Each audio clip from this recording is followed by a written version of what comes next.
রাধে রাধে বন্ধুরা, কেমন আছো তোমরা সবাই? আশা করতেছি সবাই খুব ভালো আছো, সুস্থ আছো। আর আমিও কিন্তু ভালো আছি। আজকে আবার নিয়ে চলে আসলাম আরেকটা নতুন ভিডিও। আশা করতেছি ভিডিওটা তোমাদের ভালো লাগবে। তো চলো ভিডিওটা স্টার্ট করা যাক। তো এই তো সকালবেলা ঘরের থেকে যেই বেরোলাম, মানে ঘুমের থেকে উঠে তো আমার ছেলে দেখে উঠে গেছে আমার সাথে সাথে।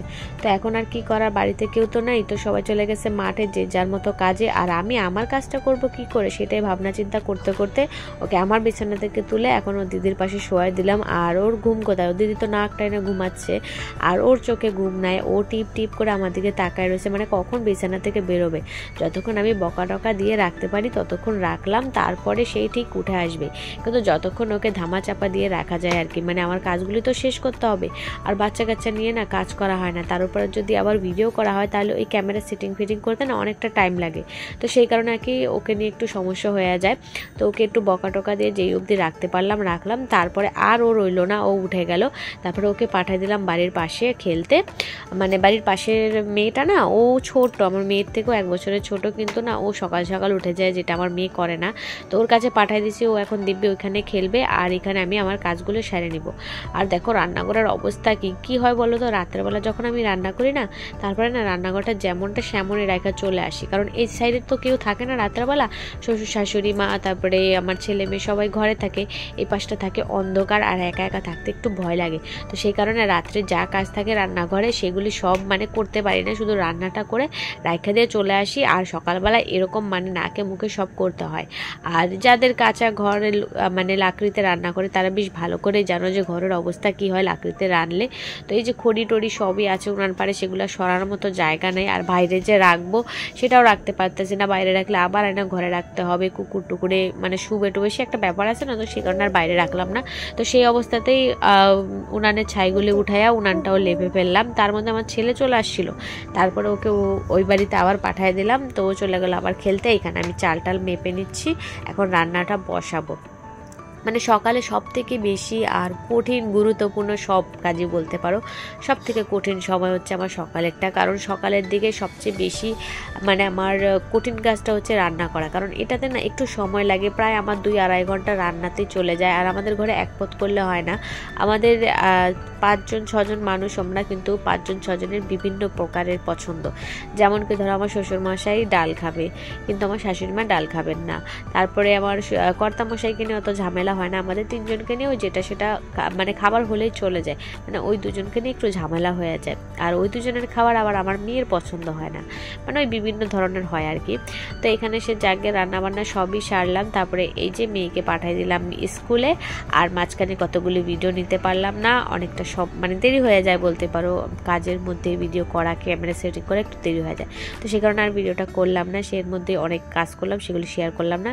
তো মেয়েকে এই যে পাঠিয়ে দিছি স্কুলে। তারপরে এই যে দুপুরের দিকে দেখো কত মানে রোদ্দুর, আমি চান দান করে তারপরে এই যে এখন যাচ্ছি মাঠে আমার শাশুড়ি মার কাছে। কিন্তু যেমন রোদ্দুর তো রোদ্দুর, তার মধ্যে এত হাওয়া, সে আর কি বলবো। বাড়ির অবস্থাটা তো দেখলে পুরো বাড়িটা মানে পাতায় ভরে গেছে, গাছের পাতা যা ছিল এই 2-3 দিনে পড়তেই আছে।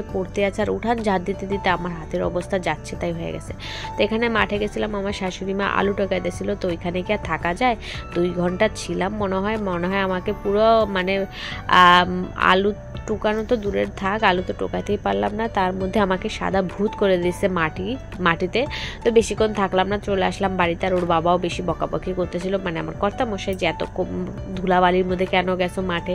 তো সেই কারণে চলে আসলাম আরও। এখানে আসার পর আমার ননদের বাড়ি কুলমাখা করছিল, তো সেটাই খাইতে খাইতে বাড়ি আসলাম। তারপরে এই যে এখন যাব হচ্ছে বিকালে একটা বাড়িতে নিমন্ত্রণ আছে, অনুষ্ঠান বাড়ি যাব, তো তার জন্য একটু সাজুগুজু করলাম।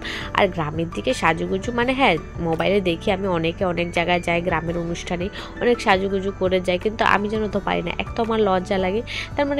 তার মধ্যে গ্রামের ছোটোখাটো অনুষ্ঠানে যদি আমি এত হাইফাই করে সাজুগুজু মেকআপ ফাউন্ডেশন আইলাইনার মানে সাজুগুজু জানি না ঠিকই, কিন্তু যেটুকুনি জানি সেটুকুনি যদি করে যাই লোকে হাসাহাসি করবে। তো আমার ওই জিনিসটা একদমই পছন্দ হয় না। তো সিম্পলভাবে একটা সুতির শাড়ি পরে নিলাম, আর মাথাটা তাছরে সিঁদুর যেটা পরতে হয় আর কি, সিঁদুর টিপ, এটা এখন মাস্ট সাজার মধ্যে পড়ে বিয়ের পরে মেয়েদের। তো ওই রকম করে চলে গেলাম। আর এই যে এখন গিয়ে ঘুরেও আসলাম, 1-1.5 ঘন্টার মতো ছিলাম, কারণ ছেলেকে রেখে আসছিলাম আমার বান্ধবীর কাছে, গিয়ে শুধু প্রসাদটা নিলাম। আর এই যে 1-1.5 ঘন্টার মতো ছিলাম, তারপরে এই যে চলে আসলাম। আর আমার মেয়ে তো খুবই খুশি, কারণ এমনিতে বাড়ির থেকে কোথাও যাওয়া হয় না, তার মধ্যে যদি কোথাও কোথাও যাই তাহলে খুবই আনন্দ পায় বাচ্চা কাচ্চা, তো মাঝে মধ্যে বাচ্চাদেরও একটু ঘোরানোর দরকার। আর আমার ননদের বাড়ি যাবো সেটা তো হয় না, আমার বাড়ির পাশেই একদম। তো এই যে এখন ওই অনুষ্ঠান বাড়ি থেকে আসলাম, আমার ননদ বলছিল যে জামা কাপড়গুলো বাইরে আছে নাকি, দেখো তো তুমি একটু উঠায় রাখো। তো এসে দেখলাম যে হ্যাঁ, জামাইবাবু জামা কাপড় উঠায় নাই, আর সন্ধ্যা সন্ধ্যা ভাব হয়ে যাচ্ছে, তো সেই কারণে জামা কাপড় উঠাইতে আসলাম। আর বাড়িতে কেউ নাই, আমার একটু ভয় লাগতেছিল, সে আর কি বলবো। জামা কাপড় তুলে চলে আসলাম। আর তার মধ্যে আমার ননদ একটু মাংস দিছিল, মানে মাংস রাখছিল, সেটা সন্ধ্যার পরে পাঠাইছে, আমার ছেলের জন্য মাংস রান্না করছিল আর কি। তো সেটাই এখন ছেলেকে দিব ধুয়ে টুয়ে। আর আমার ননদরা অত ঝাল খায় না, আমরা যতটা ঝাল খাই আর কি। তো এইটা আমার ছেলে মেয়ে দুজনেই খাবে, তার মধ্যে আমি একটুখানি তো ভাগ বসাইতেই পারি বলো। মায়েরা তো এরকমই হয়, নিজের জন্য পার্সোনালি কিছু খাবার না আনলো, বাচ্চা কাচ্চার জন্য মানে বাচ্চাদের নাম দিয়ে আনাইলো, বাচ্চাদের নাম করে আনলো, সেটা থেকে তো একটুখানি হলেও খায়। জানি না কে কেমন করে, কিন্তু আমার মাকে দেখি না কোনোদিনও আমাদের খাবার থেকে খাইতে। আমরা যতক্ষণ না দিছি খাওয়াইয়া, তারপরে যদি হাতে দিতাম তাও খাইতো না, কিন্তু মুখে দিলে খাইতো। তো সেই অভ্যাসটা আমরা নিতে পারি না, আমাদের হয়েছে মুখ ছুলুম ছালুম অভ্যাস, আমরা যে খাবারটা দেখি সেটাই আমাদের খাইতে ইচ্ছা করে। তো সেই কারণে আর কি বাচ্চাদের জন্য আনলো, সেটা থেকে একটুখানি ভাগ হয়তো আমি নিব। আর মায়েদের চোখের নজর শুনছি সব থেকে খারাপ হয় বাচ্চাদের উপর, তো সেই কারণে বাচ্চাদেরকে কিছু খাবার দেওয়ার আগে মায়েরা একটুখানি মুখে নিতে হয়।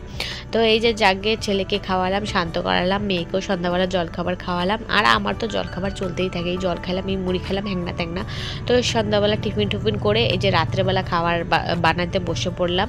মানে এখন বানাবো শুধু রুটি, তরকারি তো আছে, তার সাথে একটু ভাজি করে নিবই।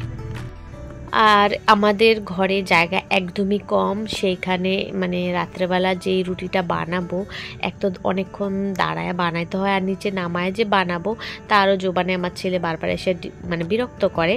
তো ওই এখন কি করব, যে টেবিলটা আছে ওটা সব উপরে জিনিসপত্রগুলি সরাবো, তারপরে উপরে নিয়ে তারপরে এই যে এরকম করে রুটিটা বানাবো। মানে জায়গার এত অসুবিধা না, সে আর কি বলবো। তুমি জায়গার জিনিস যদি জায়গা মতো রাখো তাহলে জায়গা থাকে না ঘরে, বা জায়গার জিনিস জায়গা মতো না রাখলেও ভালো লাগে না, মানে সব থেকেই অসুবিধা বলতে পারো।